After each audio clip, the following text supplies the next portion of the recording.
¿Qué tal, queridos amigos? Muy buenos días, feliz 2022. Estamos muy contentos de que en este nuevo año nos acompañen nuevamente en este proyecto de La Justicia Habla, en donde cada vez somos más.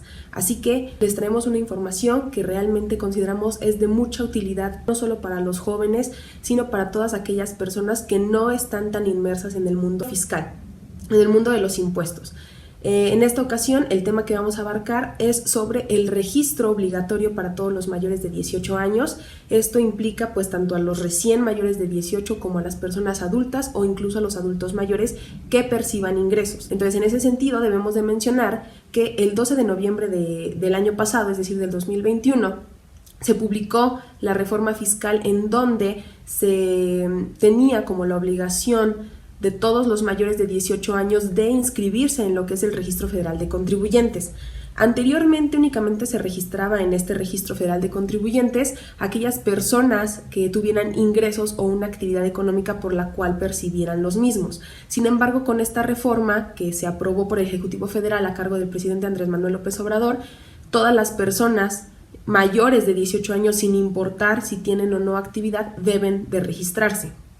Esto tiene ciertas características que más adelante vamos a ir analizando para que sea pues del conocimiento de todos ustedes. Bueno, ¿qué es el Registro Federal de Contribuyentes? El Registro Federal de Contribuyentes es un registro alfanumérico que va a estar compuesto por 13 caracteres para las personas físicas y 12 para las personas morales. Es básicamente un código, por decirlo así, de identificación tributaria, es decir, con este número la autoridad nos va a poder fiscalizar en cuanto a los ingresos, egresos, es decir, salidas y entradas de dinero que tengamos cada uno de los que somos contribuyentes o en este caso cada una de las personas. Por ejemplo, si yo tengo una entrada de 100 pesos, pues esos mismos 100 pesos tienen que salir, no pueden salir 1000 pesos porque ahí evidentemente hay pues una cuestión de evasión de impuestos, de lavado de dinero posiblemente, y todo eso es lo que se pretende regular con esta nueva reforma. ¿Cuándo debemos inscribirnos al Registro Federal de Contribuyentes? Bueno, antes de esta reforma que estamos platicando, era únicamente cuando tú como persona física o persona moral, entiéndase por persona moral, una empresa, una sociedad, percibieran un ingreso. Es decir, si tú entrabas a trabajar, tenías que darte de alta en el RFC para que pues al momento de que te pagaran te retuvieran, en el caso de por ejemplo los asalariados, el porcentaje correspondiente y se lo entregara tu patrón a la autoridad. Entonces, así es como funciona o funcionaba el registro o para lo que era el Registro Federal de Contribuyentes. Con esta nueva reforma no. Lo que esta reforma nos dice es que todas las personas mayores de 18 años con o sin actividad económica por la cual evidentemente perciban un ingreso deben de darse de alta en el Registro Federal de Contribuyentes. Evidentemente, cuando tú te das de alta como contribuyente, porque ese es el término, se generan obligaciones a tu cargo. Esas obligaciones son, por ejemplo, presentar declaraciones en algunos regímenes fiscales. Regímenes fiscales son grupos en donde se van a englobar a las personas físicas o morales dependiendo de sus ingresos, de las actividades que realicen, y obviamente eso les va a dar oportunidad de ejercer ciertos derechos, por ejemplo, las deducciones hasta un cierto tope o de ciertos bienes y de ciertas obligaciones. No todos los regímenes fiscales tienen las mismas obligaciones, son diferentes, por lo mismo que las personas y las actividades que regulan o que están en ese grupo son distintas de las demás. Entonces, por eso es que se dividen regímenes. Cada quien tiene que asesorarse con un contador, es lo idóneo, para que esta persona le diga en cuál de todos los regímenes debe de inscribirse. ¿Por qué? Porque, insisto, todos tienen características diferentes y no puedes darte de alta en el que tú consideres que quedas. Debes de encuadrar perfectamente o si no podría haber algún problema con la autoridad fiscal. Ahora, esto era únicamente cuando tú tenías una actividad. Sin embargo, ahora ya no importa, simplemente si no tienes actividad debes de darte de alta. ¿Qué significa tener un RFC? Pues que puede ser fiscalizado por la autoridad en cualquier momento porque tus ingresos van a estar ligados con ese número de identificación fiscal. ¿Qué nos dice la reforma? La reforma fue una adición de un quinto párrafo al artículo 27 del Código Fiscal de la Federación, donde nos dice básicamente lo que les dije. Que todos los mayores de 18 deben de inscribirse en el RFC aun y cuando no perciban ingresos o tengan alguna actividad económica. Entiéndase también por los adultos mayores o incluso las personas 30, 40, 50, 60 años. Lo que nos dice también es que las personas que se den de alta pero que no tengan ninguna actividad económica, por ejemplo, un ama de casa, tal vez algún estudiante que todavía no labore o no tenga ningún ingreso por concepto de un trabajo que esté desempeñando, se pueden dar de alta bajo el rubro que dice inscripción de personas físicas sin actividad económica, lo cual va a implicar que pues no presenten declaraciones, que no haya ninguna sanción, es decir, nada más va a servir como un método para tenerlos identificados y ellos alegan, la autoridad, que es para evitar el robo de identidad de muchas de las personas. Nosotros consideramos que es más bien una forma de control, de fiscalización para evitar esto de que haya algún tipo de lavado de dinero. Dice también que las personas, aquí es muy importante tener en cuenta esto, que las personas que se den de alta sin actividad económica, personas físicas sin actividad económica, no van a ser sujetas de las sanciones que están en el mismo Código Fiscal, artículo 80, fracción primera.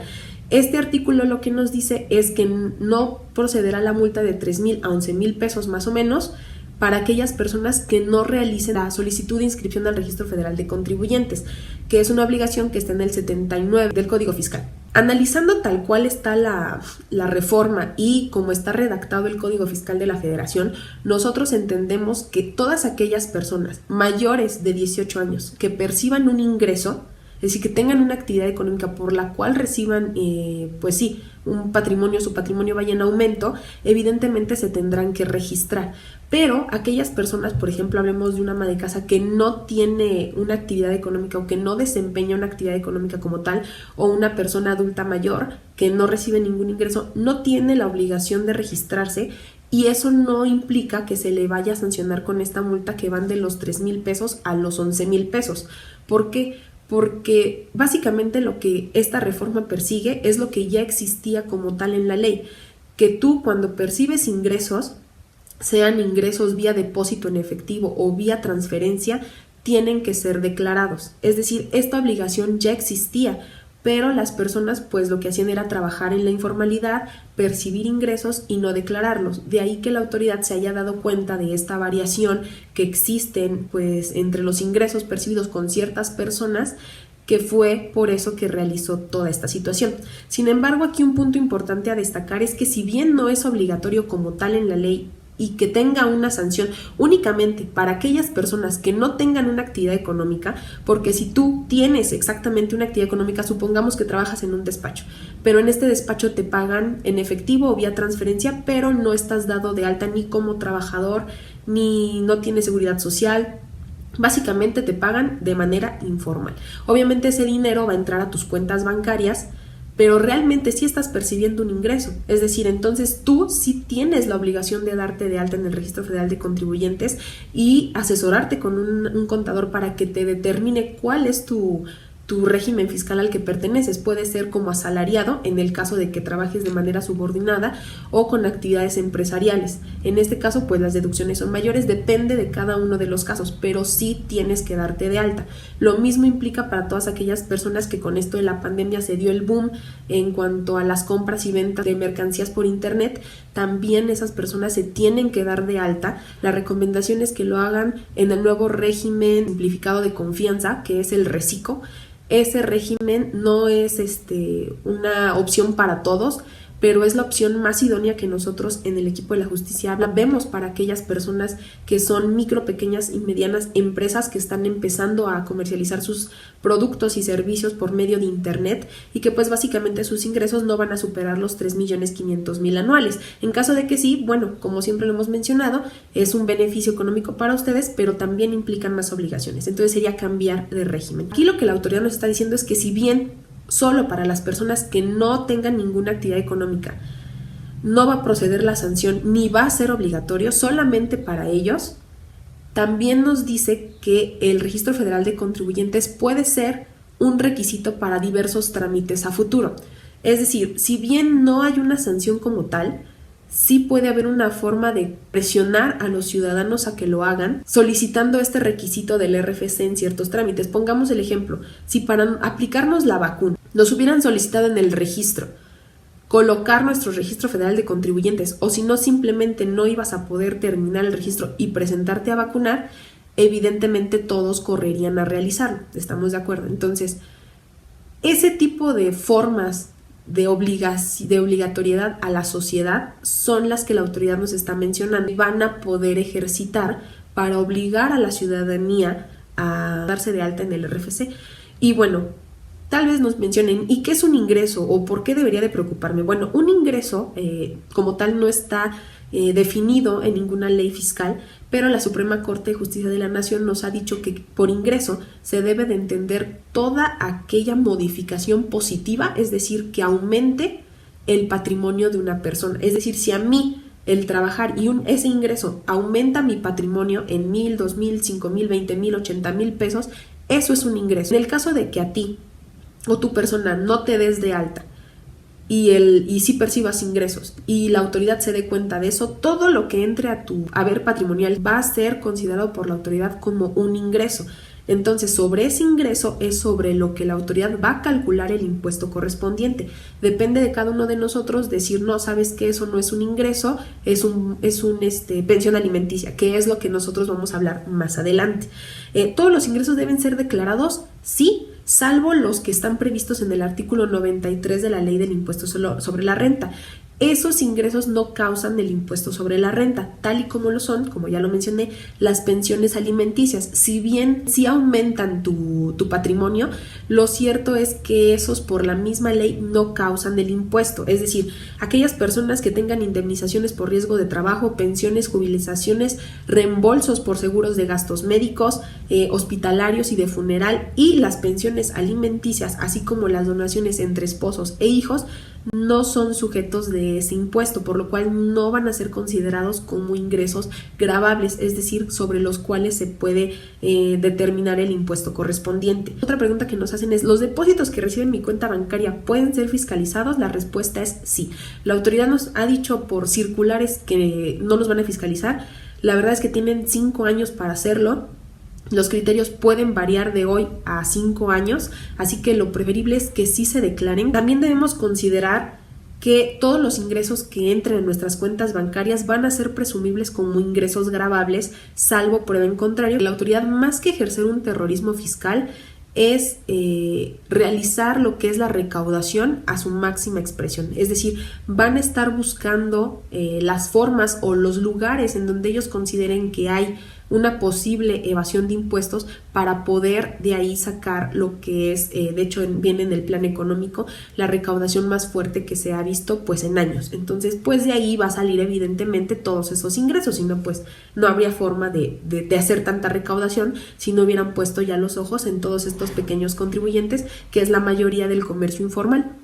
Entonces, ¿qué sanción existe en caso de que no me registre si no tengo actividad económica? Si no tienes ninguna actividad económica, llámese una persona de la tercera edad que simplemente vive de su pensión, realmente no tiene la obligación de registrarse en el Registro Federal de Contribuyentes porque no tiene un ingreso que pueda ser gravable por el impuesto, tal como lo vimos hace un momento. Aquí va un punto muy importante. Todas las personas que han solicitado un beneficio económico social, una beca o han hecho algún trámite en el que se solicite este registro, puede ser que ya estén registrados y no lo sepan. Es decir, el sistema financiero tiene esa obligación, por virtud de la ley, de registrar a las personas para tenerlas justamente identificadas. Entonces puede ser que tú ya hasta tengas un RFC y no lo sepas. Entonces, ¿cómo saber si yo estoy dado de alta en el RFC y ni siquiera lo sé? Bueno, para hacer esto vamos a ir poniendo las capturas para que sea un poco más fácil. Deben de ingresar a la página del SAT en el apartado de personas y deben de ir seleccionando la opción realiza tu inscripción en el RFC persona física. Posteriormente a ello les va a desplegar esta pantalla en donde vamos a poner iniciar. Una vez que le den iniciar van a ir capturando todos sus datos, es decir, nombre, apellido, fecha de nacimiento, su CURP. Una vez que ustedes lo registren, le dan seguir y ahí les va a decir si existe o no a su nombre con ese registro del CURP ya un RFC previamente registrado. En el caso de que sí, ustedes tienen que acudir a un módulo de atención al contribuyente, tal y como se lo menciona la página, para que les digan qué situación fiscal es la que tienen. ¿Qué debo de hacer si obtengo ingresos por una actividad económica y no tengo RFC? Bueno, pues básicamente eso, debes de darte de alta en el Registro Federal de Contribuyentes bajo el régimen que te corresponde. Únicamente lo vas a saber mediante asesoría de carácter fiscal y contable. Nosotros le recomendamos, porque nos escribió una persona que se dedica a la venta de productos por internet, es decir, son playeras. Le recomendamos que se inscriba en nuestro nuevo régimen, que es el régimen simplificado de confianza, el RECICO. Este régimen tiene muchas ventajas. Si bien no te permite la deducción de absolutamente nada, creemos que sí es una opción idónea para este tipo de empresarios, de emprendedores. Sin embargo, sí les sugerimos acercarse ya sea al equipo de nosotros para una asesoría individualizada, no todos los casos son iguales, o de acercarse a alguna persona que ustedes consideren que pueden apoyarlos. También lo que es la Prodecon también tiene asesorías, las cuales son gratuitas, o al contador o abogado de su confianza. Saben que aquí abajo en la caja de comentarios vamos a responder todas las dudas que les surjan, las cuales pues con mucho gusto vamos a responder, créanme que sí. Les agradecemos mucho que nos hayan prestado la atención en todo este tiempo, que esta información sea de su utilidad, que les haya quedado claro para quienes sí es obligatorio el registro y para quienes no, pero también deben de tener en cuenta que muy probablemente la autoridad va a poner este tipo de candados, como mencionaba el ejemplo de la vacuna, para hacer obligatorio el registro a toda la población, no solo a los mayores de 18 años, a todos, porque se entiende mayores de 18 solo a los jóvenes, ¿no? De 18 a 23, no, son todos, los adultos mayores, los adultos de mediana edad, todos, o sea, es dirigido a todos. Entonces, muchas gracias por apoyarnos en este nuevo inicio del 2022. Les deseamos un año lleno de salud y de trabajo para todos ustedes. Sigan con nosotros. Un abrazo fuerte. Nos vemos en la próxima.